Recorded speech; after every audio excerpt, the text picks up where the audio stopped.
Okey, Honda HRV. Okey, dia datang kat sini, dia cakap enjin dia ada senguk-senguk, ada jeking-jeking. Okey, so kita pun check.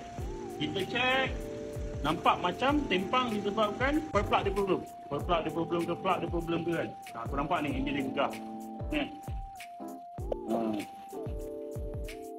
Okey, so sekarang ni kita pun check. Okey, bila kita check, kita angkat satu coil plug, nampak? Api-api ada. Yang ini, ini bila kita angkat, enjin macam nak mati. Tapi yang ini macam tak ada function. Kau nak tahu sebab apa? Jom tengok yang ni pula. Okey, yang ni kita nak test piston nombor 1. Okey nak start. Okey dah. Okey, nampak? Tadi kan piston nombor 1 tadi kita check. Bila kita angkat coil plug tu macam tak ada apa kan. Kat sini kita dah dapat detect lah. Dia punya pressure dapat 8 bar je. Okey, kalau kita bandingkan dengan yang lain, jom tengok. Okey, ini piston nombor 2. Kita tengok pula piston nombor 2 pula macam mana.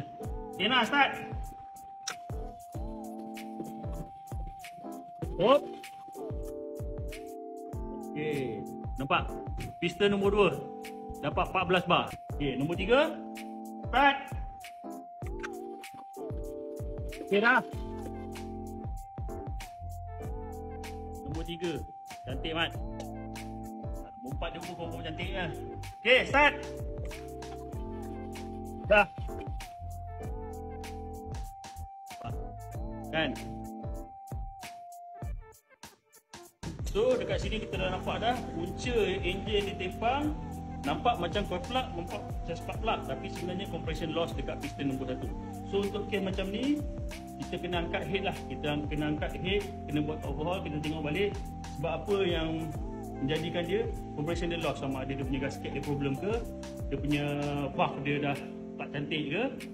Kena angkat untuk kita tengok kenapa masalah tu. Right?